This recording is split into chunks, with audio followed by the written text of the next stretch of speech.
Test 2. You'll hear a number of different recordings and you'll have to answer questions on what you hear. There will be time for you to read the instructions and questions, and you'll have a chance to check your work. All the recordings will be played once only. The test is in 4 sections.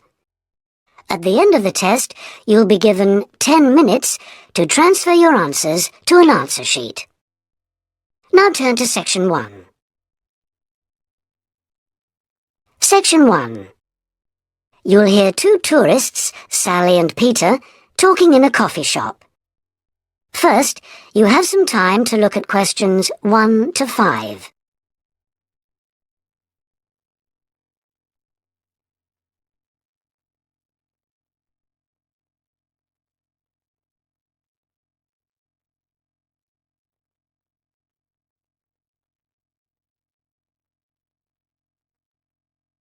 Now we shall begin. You should answer the questions as you listen, because you will not hear the recording a second time. Listen carefully and answer questions 1 to 5. Oh, Peter, there you are. You've been ages. What kept you so long? I'm sorry I'm so late, Sally. Have you been waiting long? Oh, half an hour. But it doesn't matter. I've had a coffee, and I've been reading this guidebook for tourists. Sit down. You look very hot and tired. What would you like to drink? I'd love a really chilled mineral water or something. Will you have another coffee? Yes, I will. The waitress will be back in a moment. Why were you so late? Did something happen? Yes. You know, I went to the bank to cash some traveler's checks. Well, the exchange rate was looking healthy, but when I went to the teller, they told me the computer system was temporarily down, so they couldn't do any transactions. They said the problem would be fixed in a few minutes, so I waited. And then I started talking to another guy in the bank, and I forgot the time. Really? Someone you met in the bank? Does he work there? No, he was a tourist from New York. His name's Henry, and he's been here for a week, but he's moving on to Germany tomorrow. He's an architect, and he's spending 4 weeks traveling around Europe. Just like us? Yeah, just like us. He told me the names of some places where we should eat. Great food, and not too expensive, he said. Oh, and he also gave me this map of the bus system. He said he didn't need it anymore. That's useful. Pity he's moving on tomorrow. Here's the waitress. Let's order. Do you want anything to eat, or shall we just have a drink? Well, I'm hungry, and we've got a lot of sightseeing to do, so let's just have a snack and a drink. Sounds good to me. Before you hear the rest of the conversation, you have some time to look at questions 6 to 10.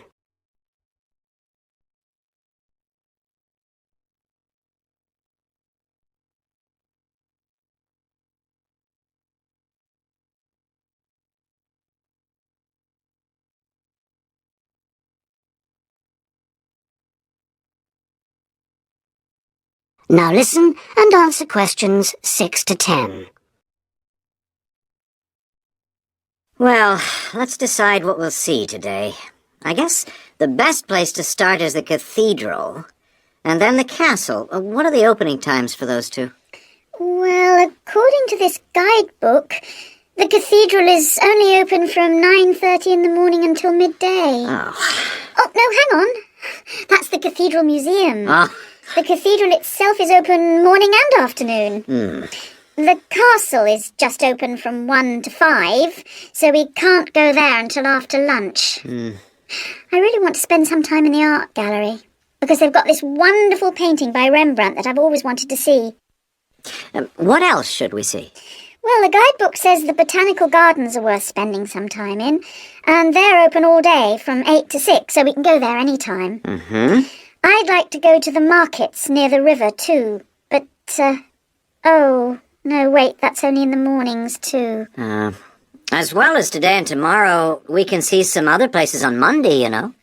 But I don't think the markets will be open then. They only open on Thursdays, so we've missed them for this week. Maybe we should go to the cathedral today because it's Sunday tomorrow, and even though it's open every day, it might be more difficult to get in tomorrow because of the church services. That's true. But the art gallery isn't open on Sundays at all, so we'll have to go there today. The castle's open every day except Mondays, so we're okay there. And the gardens, of course, only close at night. Are all these places free, or do we have to pay to go in? What does the guidebook say?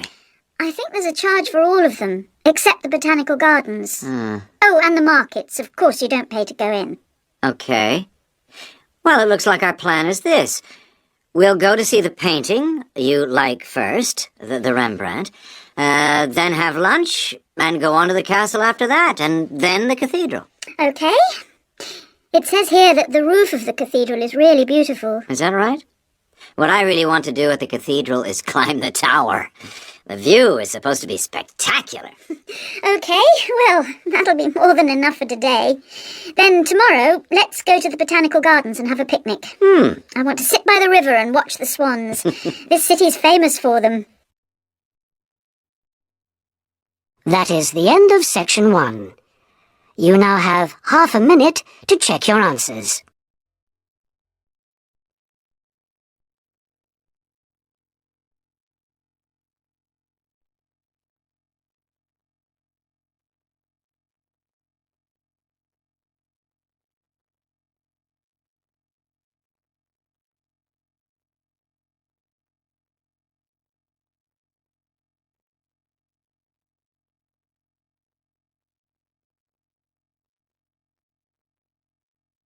Now turn to section 2.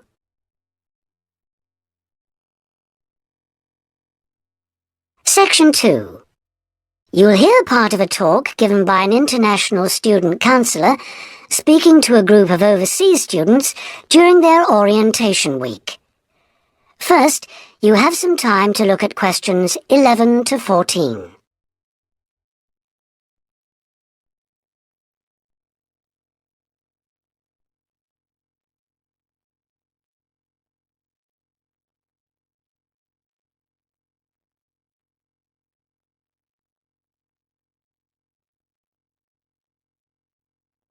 Now listen carefully and answer questions 11 to 14. So the counseling services we offer deal with any problems arising from your studies or in your life outside the university. Let's take academic counseling. If you're confused about subjects or how to combine them in your degree, then we can advise you and discuss the career you are aiming for so that you can see it all in context. We can also chase up your tutor if you're not getting proper feedback on how you are getting on in your subject. Besides help with academic problems, you may also need personal counseling. If you think you're already under stress, well, just wait till classes begin next week. You'll have to start adjusting to teaching and learning methods that may be unfamiliar to you, as well as the mounting pressure as the deadline for that first assignment creeps up on you. And, of course, you have to cope with all this without your usual social network. You know, the social contacts, family and friends you could normally rely on for help. All of this causes anxiety. Studying overseas can trigger a personal crisis. You may have left a lot of what you might call unfinished business back in your own country. Or you may have interrupted personal relationships or even sometimes have broken them off to come overseas. And so the student often feels lonely, unhappy, unmotivated, and unable to concentrate on studying. Or there may be other things bothering you. Our resident chaplain can offer you spiritual guidance if that's what you want, or we can put you in touch with community groups that can provide you with social contacts and friendship. Before you hear the rest of the talk, you have some time to look at questions 15 to 20.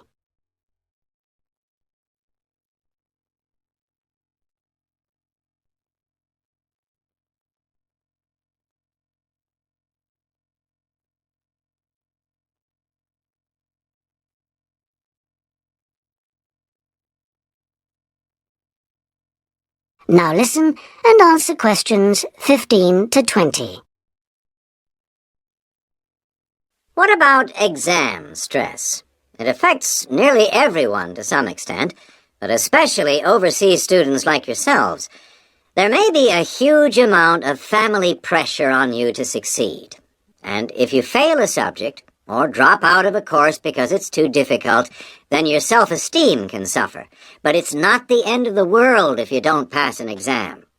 I had to resit first-year anthropology, so I can certainly offer you a sympathetic ear. Anyway, exam failure can lead to worrying changes in the way you normally behave. You may also be off your food. Or you may have dietary problems because the local food is not to your liking and upsets you, and this can affect your health and studies.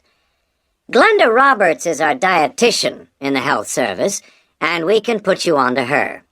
And we all have money problems, don't we? But remember, full-time students can get a low-interest loan of up to $600 to buy books and for similar study-related expenses. That's right. And you can get double that amount if you can't afford an item of equipment you need for your course, a musical instrument, for example. And it doesn't stop there. When you move into a flat, starting up expenses, including furniture for it, can be covered by a loan through the welfare service. See Jill Freeman for details. Can we help you? Well, last academic year, in spite of staff cuts, we counseled 240 international students for a total of 2,600 hours counseling. And finally, we won all but just one of the 12 appeals that we launched on behalf of students. Not too bad for an understaffed service, don't you think? That's all from me. Thank you. That is the end of section 2. You now have half a minute to check your answers.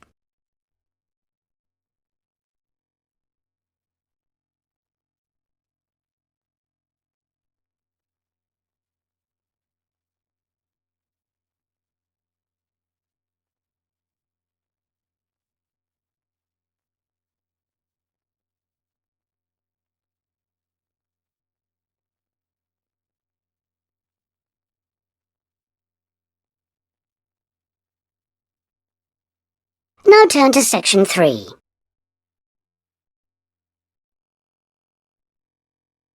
Section 3. You'll hear 3 friends discussing an assignment they're going to work on together. First, you have some time to look at questions 21 to 26.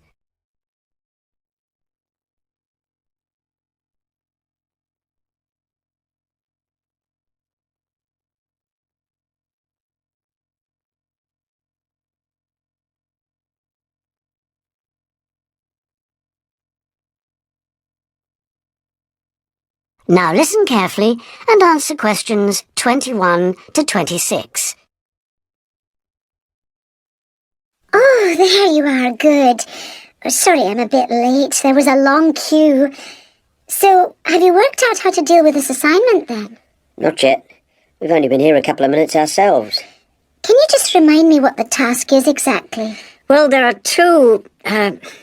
3 parts to it.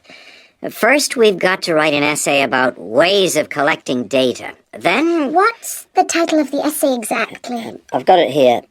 Assess the 2 main methods of collecting data in social science research. And how much do we need to write? 1,500 words. That's for the essay. Then for the second part of the assignment, we have to choose one method of data collection and carry out a small-scale study, making appropriate use of the method chosen to gather data from at least 5 subjects. And then we have to write a report on the study? That's right, of 3,000 to 4,000 words. Did you get as far as discussing which form of data collection we should go for? Questionnaire or interview, isn't it? Yeah, I think we should use a questionnaire. It'll be so much less time-consuming than organising interviews, I reckon. Once we've agreed on the wording of it, we only have to send it out and wait for the responses. Yes, I think it probably would be quicker. But what did that article he gave us last week say about the quality of data from questionnaires? I'm pretty sure it recommended questionnaires as a source of highly reliable data. As long as you design the questionnaire properly in the first place, the data will be fine. No, I'm sure it talked about drawbacks as well, didn't it? Something about the response rate and the problems you get if it's too low? Yeah, but we only need data from 5 subjects anyway. Oh, I suppose so. Another drawback I remember it mentioned was that questionnaire data tends not to reveal anything unexpected because it is limited to the questions fixed in advance by the researcher. Come on, Rosa, this is only a practice. It's not meant to be real research, is it? Well, not sure about that. Before you hear the rest of the conversation, you have some time to look at questions 27 to 30.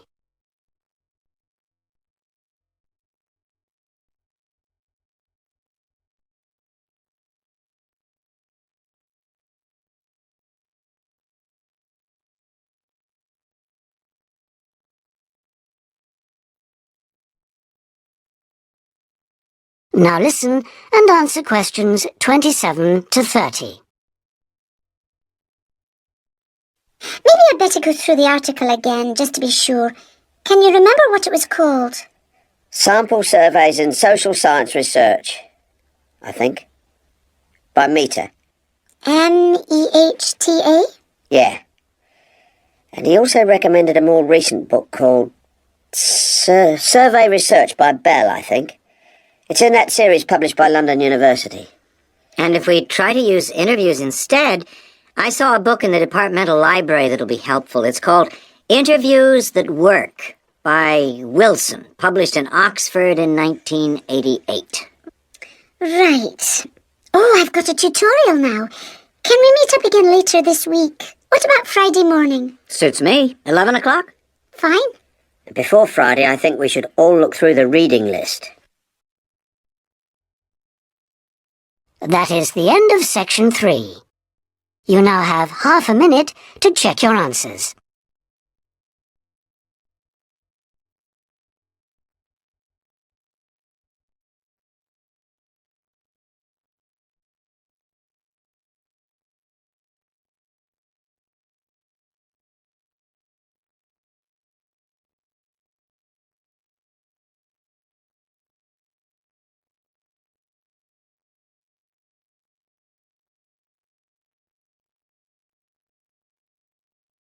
Now turn to section 4.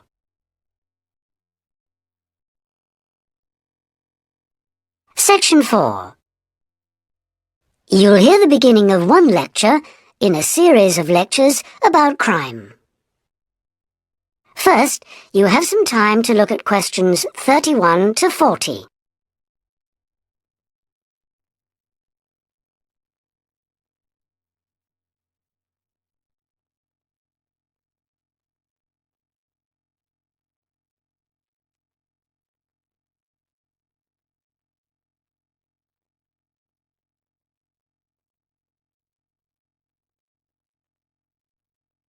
Now listen and answer questions 31 to 40.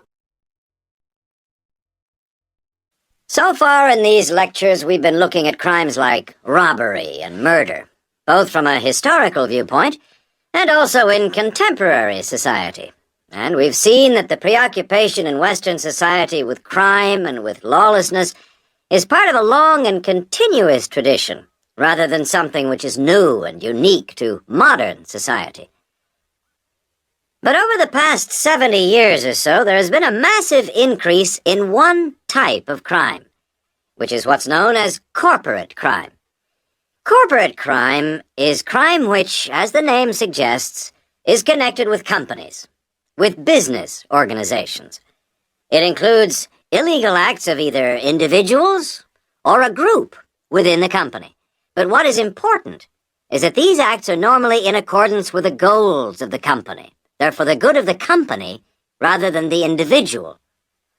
It's been defined as, quote, crime which is committed for the corporate organization, the company, not against it, unquote. So crimes like theft by employees, things like embezzlement or fraud against one's actual employer are excluded according to this definition. The employees may be involved, but they're acting in the first place for the company. They may not even realize they're committing a crime. Or they may realize, but they feel it's excusable because it's policy. Or because otherwise they may lose their jobs. So here really we're talking about the links between power and crime. Now this is one area that much less is generally known about than conventional or traditional crime. It has been relatively ignored by the mass media. For example, it tends to be underreported in comparison with conventional crime in news broadcasts, and in crime serials and films and so on. They very rarely deal with corporate crime. And it also tends to be ignored in academic circles. There's been far more research on conventional crime, and far more data is available. There are several reasons for this lack of interest in corporate crime compared with other types of crime. It's often very complex, whereas with conventional crime, it's usually possible to follow what's going on without specialist knowledge. As well as this, whereas conventional crime usually has a lot of human interest, corporate crime often has much less.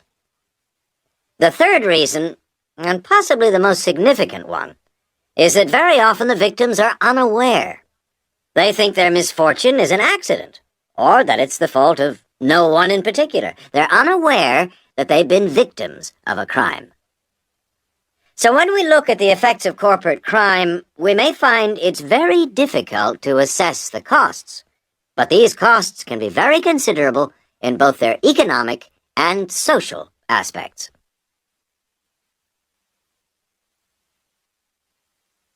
Let's look at the economic costs first. For example, if a company is producing fruit juice, and it dilutes its product so that it's just a little below the concentration it should be, many millions of people may be paying a small amount extra for their carton of orange juice. Now, small amounts like this may seem insignificant for individual customers, too small to worry about. But for the company, this deception might result in massive illegal profit.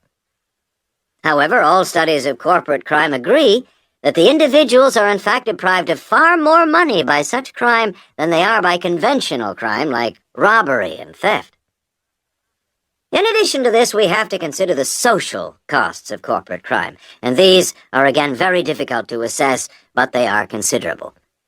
They're important because they can undermine the faith of the public in the business world, and also, more importantly, because the main group of people they affect are in fact not the richer sections of society, but the poorer.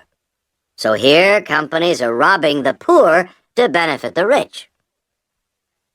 There are two more points to do with corporate crime that I'd like to illustrate with reference to a specific event which occurred several years ago.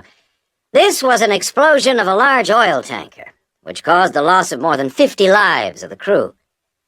It was an explosion which never should have happened, and a subsequent inquiry laid the blame not on anyone who had actually been on the tanker at the time, but on the owners of the tanker. They had deliberately decided not to carry out necessary repair work on the tanker as it was due to be sold, and it was this lack of repair work which was directly responsible for the explosion. Now this illustrates 2 points to do with corporate crime. First of all, that it does not have to be intentional. The owners of the tanker certainly did not intend it to explode, but very serious consequences can result from people or organizations not considering the possible results of their actions seriously enough. The main crime here was indifference to the human results, rather than actual intention to harm anyone, but that didn't make the results any less tragic. And this leads me to my second point, that corporate crime can have very severe consequences. It's not just a matter of companies making bigger profits than they should do, but of events which may affect the lives of innocent people. And yet very often, companies, because they say they didn't intend to harm anyone, can avoid taking responsibility for the results of their actions, and that has been a very dangerous loophole in the law. Now, a further example of corporate crime was the victory. That is the end of section 4. You now have half a minute to check your answers.